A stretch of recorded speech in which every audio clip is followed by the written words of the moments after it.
Welcome, colleagues, to the final segment of this incredible experience that we've been having for 3 days. The summit has come together after what has really been years of planning and extraordinary effort on the part of Dr. Hussain and Dr. Fong. My job, they have told me, is to offer thanks and gratitude. And that begins long before I ever got involved in outcome-based education. So I'm going to provide a historical perspective of thanks to the people who have brought us to this point. They are not known to most of you. Many of them have now passed on, but they deserve a place in this event. And they have made contributions that I think many of them don't realize would ever materialize into something of this level of global outreach and impact. The ones that I know about, okay, the one I know about takes us back to 1963. A man named John Carroll, a professor at that time, he had been at Harvard University, and he wrote a paper. And in his paper, he laid out a paradigm shift. He didn't realize it, but he laid out a paradigm shift by saying, gee, what if education wasn't organized and defined around fixed time, and therefore we end up with learning that's basically spread across a bell curve? What if we set standards for learning that were fixed and we use time as the variable? Okay? Because not everybody can learn it on the same day, but they can learn the things. Now, his paper was called A Model of School Learning. It was read by the world famous person that you all know about, Benjamin Bloom. And Bloom's work that brought us here was called Mastery Learning. Bloom developed an idea. What if we took Carroll's ideas and put it into an instructional and an assessment model, okay, that could work? Now, I heard about Bloom's work. I was at the University of Chicago. He was there. And one of my young friends, for whom I was a mentor, didn't realize it at the time, but I introduced him to Bloom, and his name was James Block. James Block in 1967, okay, when I had just begun my faculty work at Harvard University, I was home for Christmas vacation, and Jim Block was there, and he said, let me tell you about what Bloom and I are doing. And he introduced me to Mastery Learning. Well, he became the driving force of this model for about a decade, okay? Every opportunity he had to bring people together and to ignite their interest in flame, okay? That's what ultimately brought us together. If that had not occurred, and if not, I had not been given that initial introduction by him to that work, my whole career would have gone in some other direction. Among Bloom's very key graduate students and team members was a man named Loren Anderson.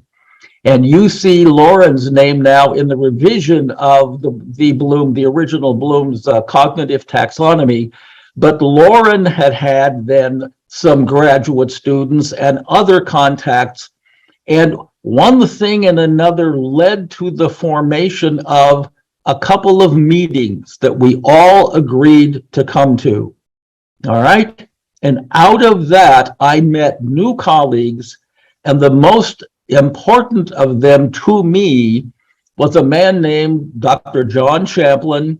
He was the superintendent of schools in a school district in the US, all right? And he gave enormous time and resources to help us build this little effort. I mean, this was 10 or 12 people at the most, all right? And we formed something called the Network for Outcome-Based Schools. That was in 1980. I then can thank my boss at that time, who was the executive director of the American Association of School Administrators. And I was called the director of the National Center for the Improvement of Learning. Well, the National Center was me, all right? But I took the OBE ideas, he gave me support, he gave me resources. We sponsored conferences, we were on their national program, and I had 17,000 school superintendents as my audience. And out of them, a network got built. And things began to evolve and evolve from there. And now you pick up the story, because we've been talking about how outcomes got developed and how outcomes matured and how the whole movement grew, and on and on and on. All right. But all of that happened out of the work of these people who never knew this would take place. So I am profoundly grateful to them, to those who were in the 1980s, were practitioners in schools, school principals, school teachers, all right, superintendents of schools in the United States and Canada, who gave this whole effort a giant push forward into the 1990s. Well, things began to shift and change and grow, and a huge evolution happened within OBE. Okay? And I ended up being sort of the person pushing that forward. And the ideas were so compelling, the implications of them for changing and improving education in the lives of children and people, that went on and continued to evolve. Okay? Thanks to Dr. Francis Uy in the Philippines, he invited me to the Philippines. And I agreed to go. And two of my colleagues here, okay, Dr. Sampa and Dr. Divinagracia, without them stepping forward in the Philippines and showing their incredible dedication and motivation, I think it would have been nothing than a 3-year trip to the Philippines for me and the end of this movement. But in the meantime, Dr. Wajid showed up. We met at an international conference in the Philippines, in Saudi Arabia in 2015. And they have created the energy that has brought this forward. So I am gratified beyond measure for the support I've gotten from these key people. Okay, when I knew that they were this committed, and when I knew about the depth of their talent, okay, and their energy and their outreach, etc., I said, I know this movement is really actually going to take off and live. Dr. Fong has provided enormous and wonderful support. Okay, Des Collier and I met when I was working in South Africa. Des is not with us here right on the program right now, but he and I could have changed education in South Africa if they would have let us. Okay, it was a very interesting story.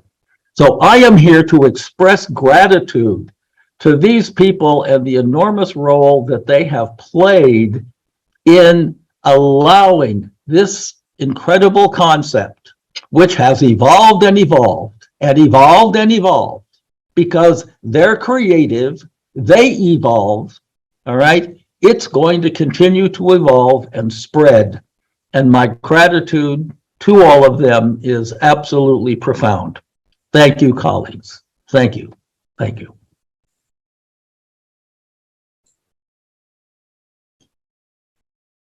Okay. Thank you, Bill. I'm Dr. Mark, the CEO of Info OBE. I also like to offer my gratitude and thanks to all of you. A greeting and good morning, good afternoon, and good evening to all of you. Now, for these 3 days, I have served as a moderator, a speaker, a panelist, and an audience. I'm very impressed with the quality and effort each respective speaker put in to make his or her session the best. I wish I could attend all sessions and learn from all of you. I learned a lot and gained a deeper understanding of OBE and its possibility. I would like to take this opportunity to thank all of you who participated in this event and made this event a success. Now, I first would like to thank Dr. Spady, the father of OBE, who has worked relentlessly for the past 5 decades, not 5 days, 5 decades, to shape the concept of OBE and inspire so many of us to get on board to nurture the OBE development and adoptions. Without him, we will not have this event. So thank you, Bill.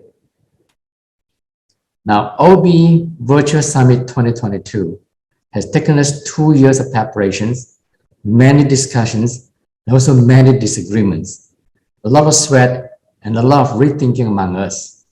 We started with a simple concept of a regional conference to become a global summit that includes paper submissions, review, presentation, panelists, invited speakers from different countries. There was a tremendous amount of coordination work, planning, speaker invitations, and ton of deadlines to meet for various milestones. One particular individual I'd like to thank personally is Dr. Wajid, Hussain, the COO of the Info OBE, who has put in more than 24 hours a day, if he can find additional hours somewhere for the day, who make this event a reality. So thank you, Wajid, for such an excellent and great work.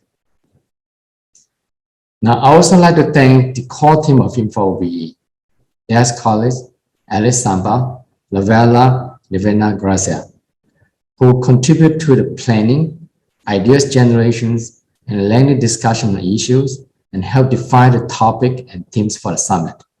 If you look at our summit topic, transforming education and empowering learners, we went through so many revisions just to get it right. You look at the theme that we created. Theme 1, models of learning, is moving from principle to practice. We're no longer talking about principle. We're actually moving from principle to practice. Organizing changes that needed to support the change. And also the transforming education using technology. For these 3 themes, we are creating an environment and a platform for progressive discussion of ideas for possible OBE implementation from principle to practice, and the limitation and the challenge in using technology. So again, we're no longer talking only about the concept of OBE, but its possible ways of implementations. For this, I'd like to thank the core team members again, Elias Collins, Elias Sampa, Lovella, for all the good work, and of course, Buzzy. Now, before the summit, we also have a series of webinars that help promote and nurture the concept, the ideas, and the pathway to the summit.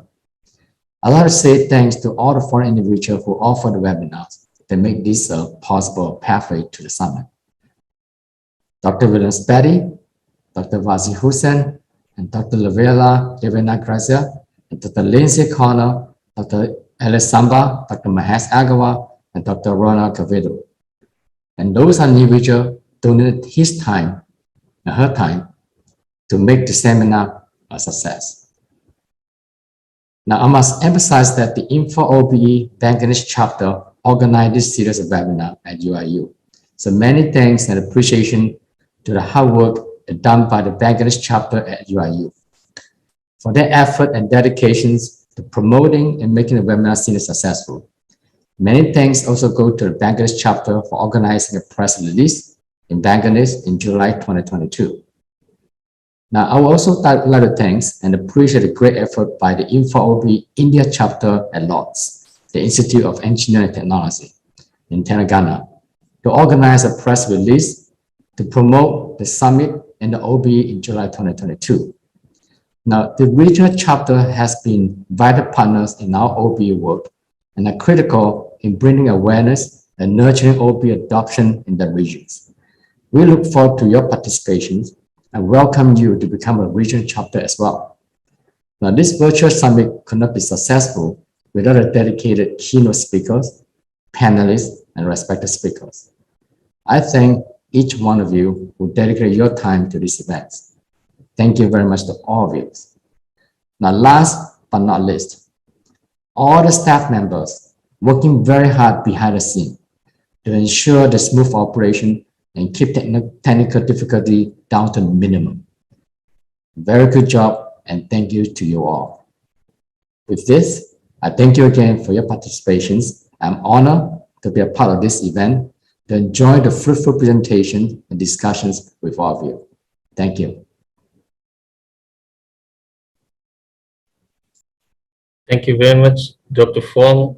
You don't leave any words now to say. You've covered everything from the east to the west. So I thank you very much for that. And actually that came from your heart and came from Bill's heart. And it's a really emotional aspect for all of us. Thanking is very important.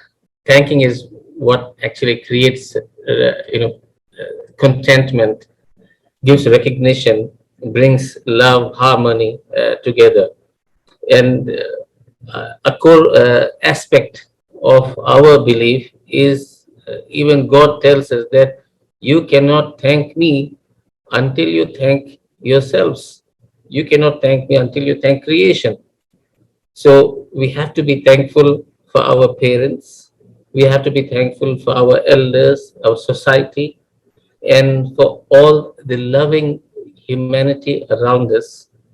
And people from different countries came together over here, and we really thank them. I'm actually talking to you from Medina. Medina is a very holy city for Muslims. And actually, it's also mentioned in the Bible as between the two lava belts for the children of Kedar. And beside the Mount of Paran, it's mentioned in the Bible and the Old Testament. The reason why I want to bring this up in the thank you note is I am 2 kilometers away from the Holy Prophet Muhammad Sallallahu Alaihi Wasallam. That's why I am here. And he taught us to be thankful, thankful to all creation. And an example of this is the compassion.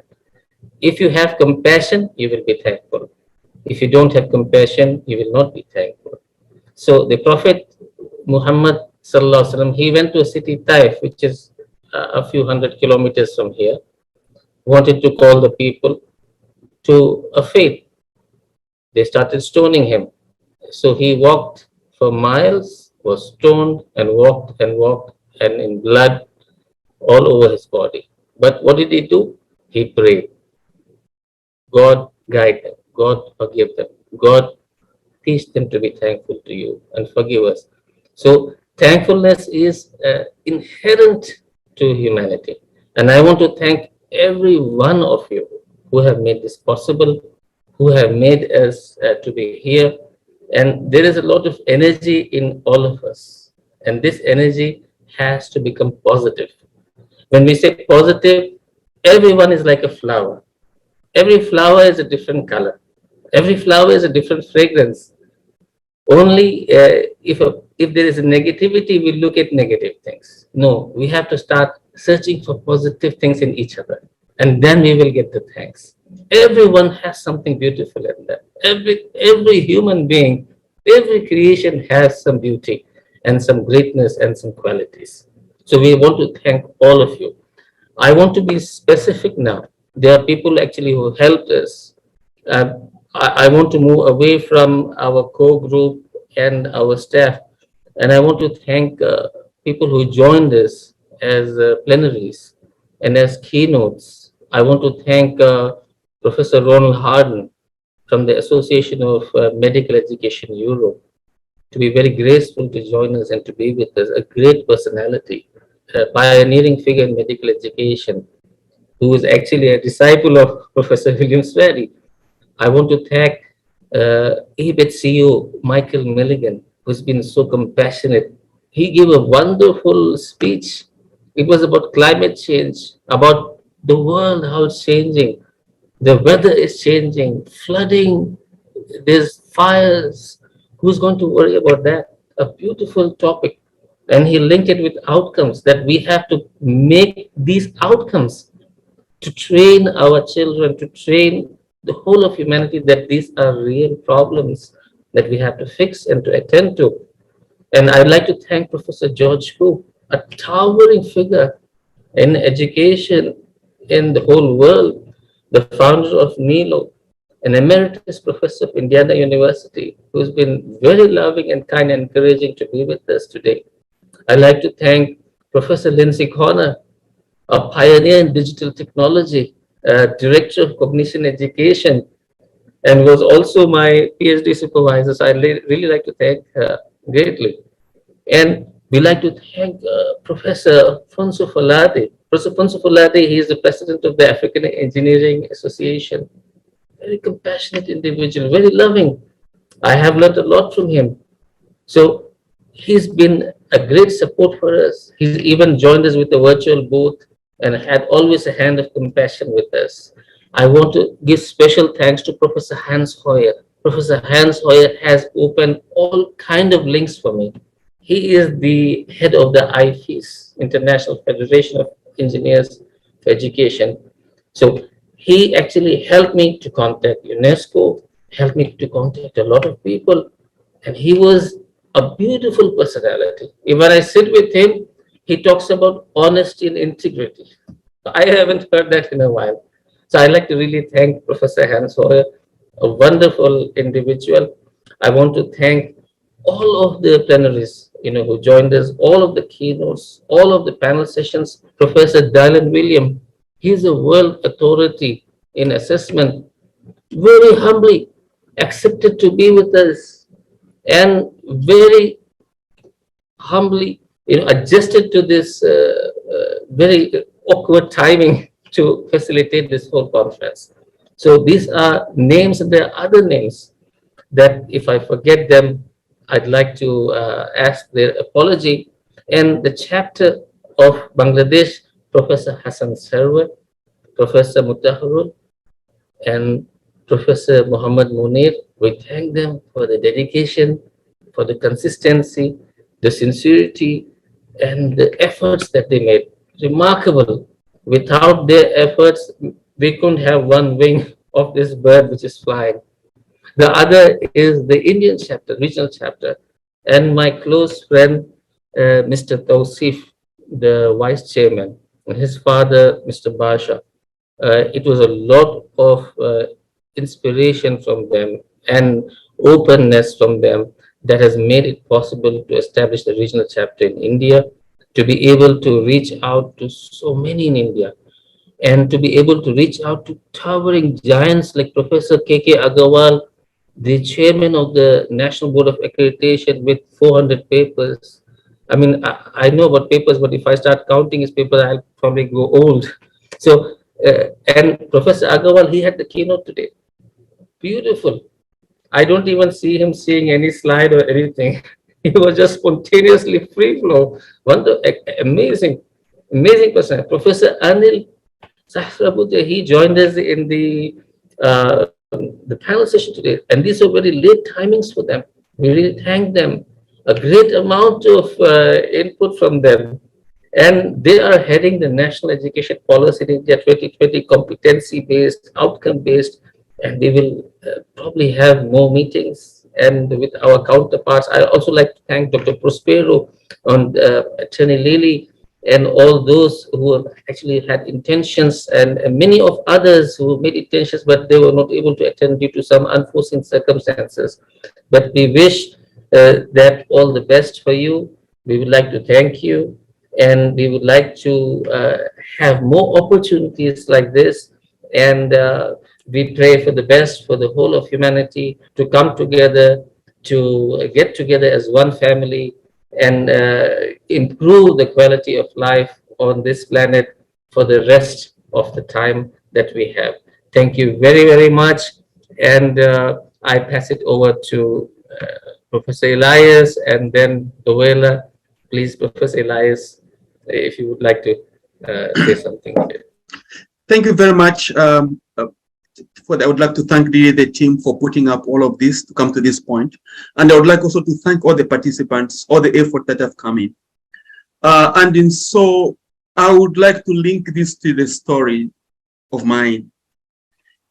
In 2010, I started teaching in the university in 2007.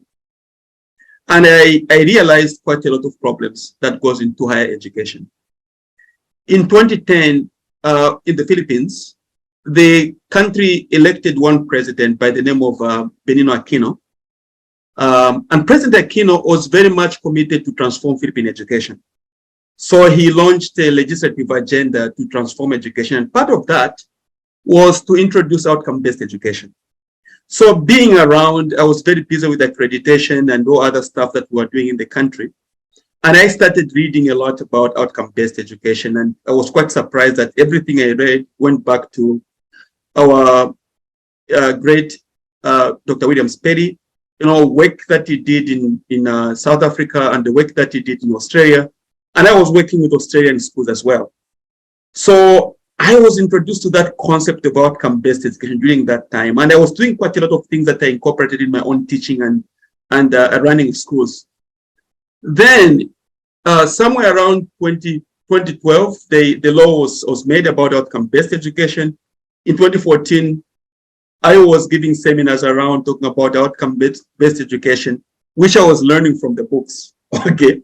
And somebody once told me, "Oh, Elias, you gave us a training in University of Makati, but I will tell you, the father of outcome-based education is in the Philippines. You really have to meet him. Because what you taught us is what he's explaining." My goodness, so that became really my introduction to the whole thing. I was doing it like running in darkness, trying to find my own understanding. And that became my introduction to Dr. Spady. And since then, after talking briefly when we met, he immediately welcomed me in the team. And he sent me with tasks to go around to explain outcome-based education in the Philippines. So I was quite privileged to be going around the country. And also at the same time, had a lot of evenings that we have to spend together looking at the slides and looking at many things. He gave me I might call it a PhD in outcome-based education, which was very sharp. We had worked together very closely to the point that even when he was back to the US, he was not in the Philippines, we would always communicate and talk about many different aspects.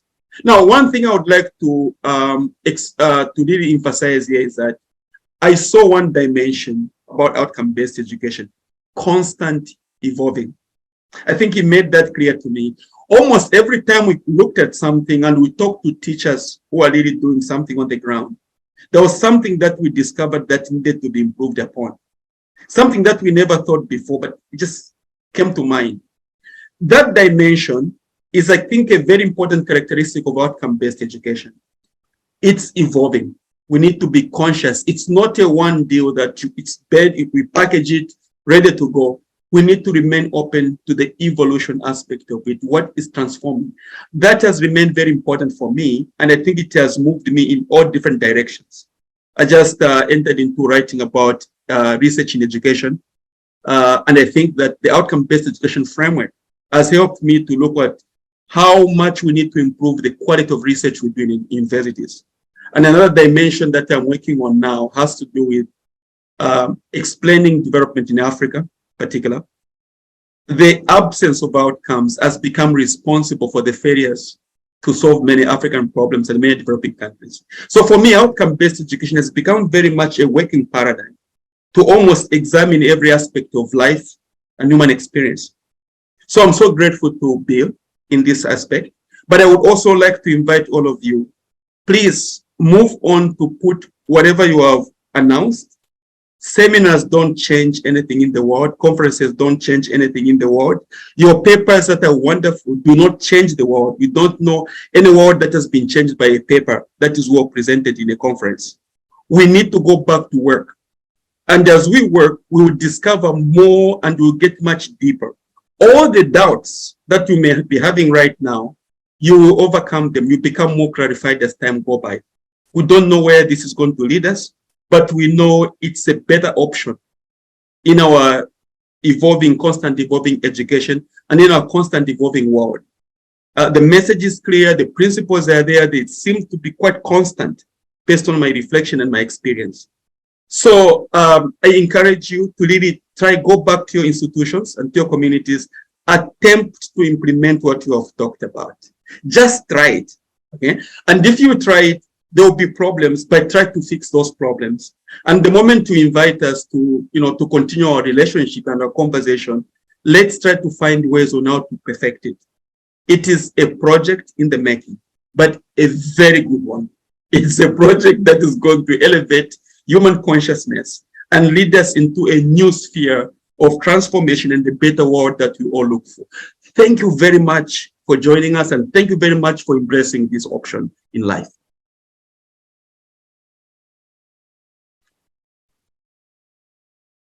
I'm so overwhelmed with so much gratitude and graces that are overflowing at this very moment.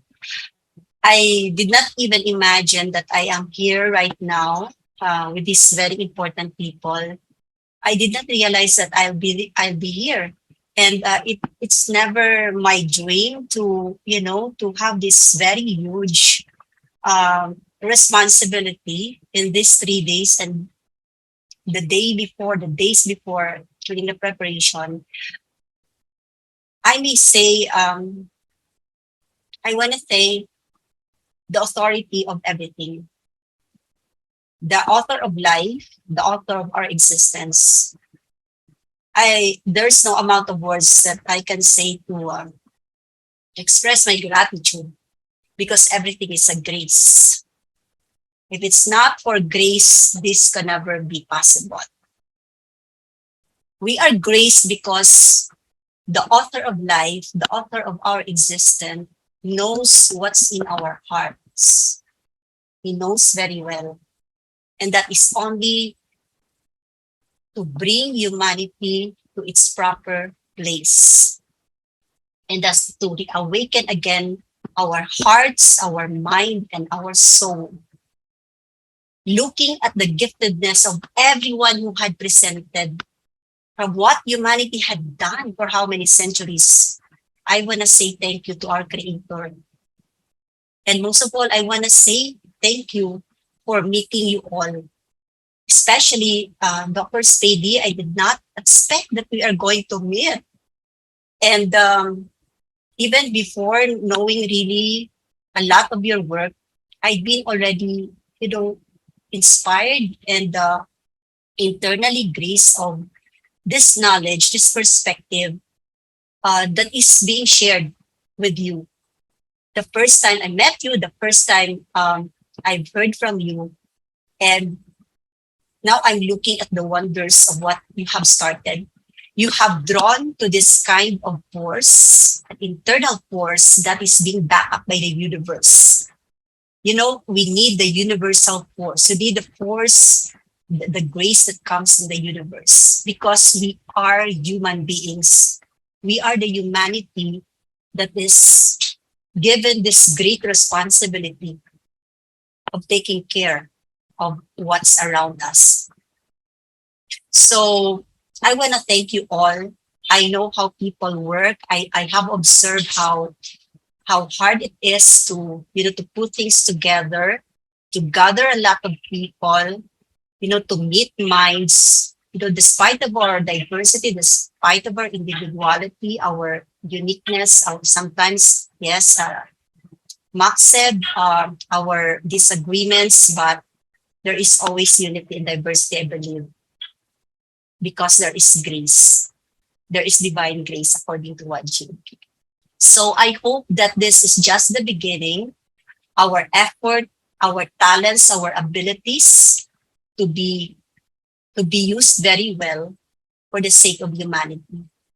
And I am calling everyone, in whatever sector you are, in whatever agency, in whatever area, whatever field of expertise you're coming from, whatever part of community, please come together. Let's talk, let's collaborate so that we can think better for the future of generations.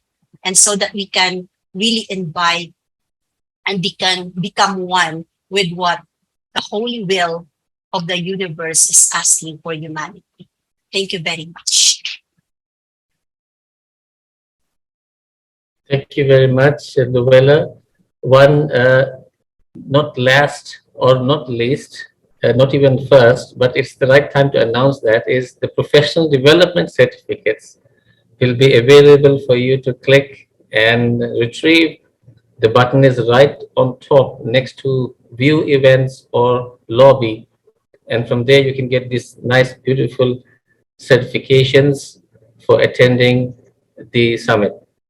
And so thank you very much. And we hope to be with you very soon in another great event, whether in your region or internationally, whether in person or online. Thank you. Take care. Bye-bye. Thank you, Wajid. Thank you. Thank you very, very Thank much. you very much.